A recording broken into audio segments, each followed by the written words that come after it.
Dans cette vidéo, je vais vous expliquer pourquoi les signaux de trading sont majoritairement une arnaque. Oui, sur les réseaux sociaux, on voit de plus en plus de personnes promouvoir leur groupe de signaux de trading avec comme slogan Venez encaisser avec nous la team, c'est 100% gratuit et vous allez changer votre vie. Ah, vous voyez de quoi je parle? Avant de commencer à dénoncer toutes ces personnes, je vais expliquer qu'est-ce qu'un signal de trading dans la théorie. Un signal de trading est tout simplement un conseil d'investissement envoyé par un trader. En bref, le trader trouve une opportunité sur les marchés financiers et la partage avec sa communauté pour théoriquement leur faire gagner de l'argent. Et sur le papier, ça paraît honnête. Vous allez me dire, mais Ben, c'est génial, ça permet aux débutants ou bien même ceux qui ne connaissent rien du tout de profiter de conseils d'investissement de professionnels. Et c'est bien là le souci. La majorité, et je ne mâche pas mes mots, sont des amateurs. Oui, vous l'avez bien compris, des amateurs. Peut-être que même des personnes qui suivent ces signaux sont beaucoup plus expérimentées que ces soi-disant professionnel, parce que montrer à sa communauté qu'on vit du trading alors qu'on trade uniquement sur un compte de démonstration, c'est simplement mentir à ses abonnés et en plus leur faire croire qu'avec des signaux de trading, ils finiront par changer de vie et habiter à Dubaï. Petit clin d'œil à ces gens-là qui se reconnaîtront forcément. Si vous ne me croyez pas, soyez attentifs sur leur groupe d'escrocs, demandez-leur comment on crée un plan de trading solide, demandez-leur comment mettre toutes les probabilités de son côté et dans la majeure partie des cas, ils ne savent même pas. Ces personnes ne connaissent que les bases du trading et ils te font croire qu'ils sont bons car ils savent relier des points hauts et tracer une ligne de tendance. Leur trade est pris uniquement par le biais des émotions, sans confirmation valable. Je vous vois arriver. Mais Ben, des fois, il réalise de bons profits. C'est normal. En trading, tu as une chance sur deux de réussir. Soit ça monte, soit ça baisse. Alors même sans compétence, avec un peu de chance, tu peux réaliser du profit. Mais ça ne marche qu'un temps. Sur la durée, ces personnes disparaissent. Bien sûr, maintenant que j'ai dénoncé, je vais rentrer dans des explications solides. Premièrement, les abonnés qui suivent des signaux de trading et qui ne sont pas formés perdent dans 95% des cas. Pourquoi? Tout simplement car ils n'ont pas de money management solide. Sans ce précieux facteur, c'est du casino et non du trading. Et quand je dis money management, c'est pas mettre le même investissement sur chacune des positions et se dire mettre du money management.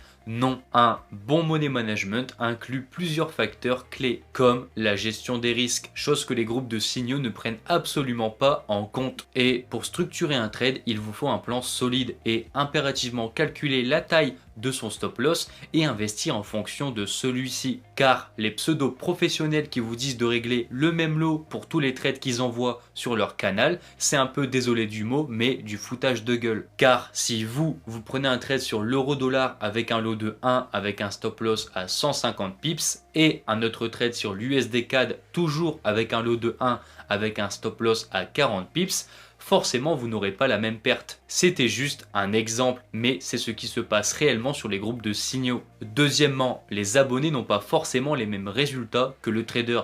Alors pourquoi? Car certains vont prendre un trade sur deux, car ils n'avaient pas forcément le temps de copier le signal de l'après-midi, car la personne travaillait, ou bien alors il était en train de conduire, ça arrive. Mais si vous ne copiez pas tous les signaux d'un trader, vous n'aurez pas les mêmes résultats que lui. Logique. Attention, c'est très important, car si vous prenez un signal sur 3 et à chaque fois malheureusement c'est le trade en négatif, forcément vous allez perdre de l'argent. Et sans inclure les personnes qui prennent le signal quelques heures après et que le marché a déjà parcouru la moitié du chemin de son take profit, c'est simplement trop risqué. Donc vous l'aurez compris, copier des signaux de trading en étant débutant c'est vraiment compliqué et 95% des personnes perdent leur argent sur des groupes de signaux. Et si tu restes jusqu'à la fin, je t'expliquerai comment tu peux remédier à ce problème.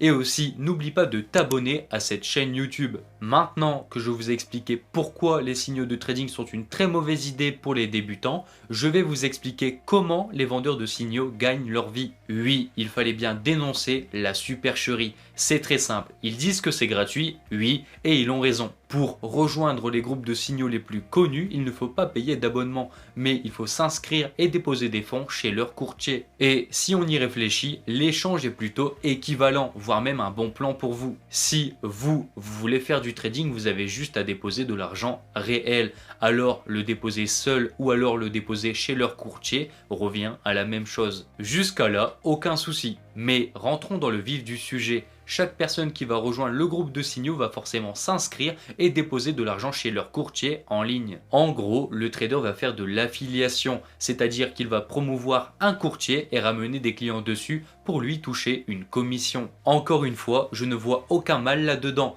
Car si en échange il vous propose quelque chose de solide et qui peut vous apporter une réelle plus-value, c'est un bon plan pour le client et le trader. Mais ce n'est pas du tout ce qui se passe réellement. Les vendeurs de rêves et les courtiers qui ont formé un partenariat le savent très bien. Bref, je ne vais pas tourner 10 minutes autour du pot. La majorité des traders qui ont pour business l'affiliation veulent que vous perdiez votre argent. Oui, vous avez bien entendu, ils veulent que vous perdiez votre argent durement acquis. Mais Ben, t'es fou à dire des choses pareilles, explique-toi. Je vous dis une chose, le courtier peut rémunérer jusqu'à 1000 $ de commission au trader qui convertit un client. Et pour le convertir, il doit créer un compte, déposer de l'argent et effectuer un nombre de trades minimum, très souvent 10 ou 20 trades. Maintenant, posez-vous cette question, dans quel intérêt le courtier donne autant de commissions au trader qui convertit des clients? Simplement car la grande majeure partie des particuliers qui suivent des signaux de trading perdent leur argent. Oui, c'est logique. Tellement de personnes perdent sur les marchés financiers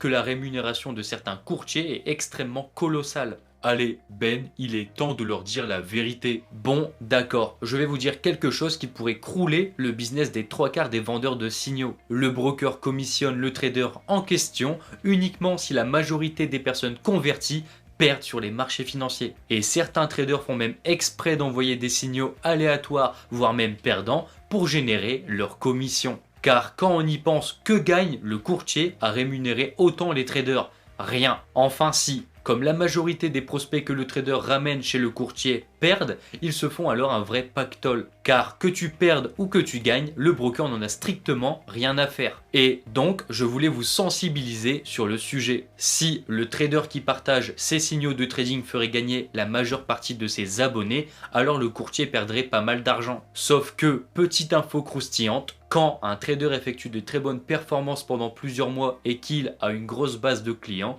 le courtier n'est vraiment pas satisfait. Et il s'est déjà vu que chez certains courtiers, avertissaient et ne commissionnaient plus les traders car les prospects réalisaient plus de trades gagnants que perdants et vont jusqu'à dire que vous n'avez pas respecté les termes et les conditions. Oui, le trading, c'est vous contre les marchés financiers et votre courtier. Retenez bien ceci, un courtier n'est pas votre ami et n'est pas là pour vous aider à gagner. Maintenant, comment remédier à ce problème? Simplement, formez-vous, construisez-vous un plan de trading sérieux. Si vous voulez continuer à suivre des signaux, c'est bien, c'est votre portefeuille, mais formez-vous pour analyser chaque opportunité que le trader vous envoie. Cela augmentera grandement votre survie sur les marchés financiers. Apprenez l'analyse technique, apprenez la gestion d'un trade et aussi la gestion de votre capital. Le trading n'est pas la méthode miracle pour gagner de l'argent. Bien au contraire, c'est bien plus compliqué que certaines disciplines. Personnellement, si moi je dois vous donner un conseil, soit vous voulez réussir en trading et gagner un complément de revenu, voire même en vivre. Dans ces cas-là, formez-vous, disciplinez votre façon d'aborder le trading et travaillez sans relâche. Soit tu laisses les traders débutants qui n'ont aucune expérience décider du futur de ton capital et continue de suivre leurs signaux de trading pour perdre l'intégralité de ton investissement de base. Voilà, j'en ai terminé avec cette vidéo. J'espère qu'elle vous ouvrira les yeux et retenez que se former en trading est la meilleure solution possible. Merci à tous d'être aussi nombreux sur la chaîne YouTube. J'en ai terminé. Je vous souhaite bon trade à tous et prenez soin de vous.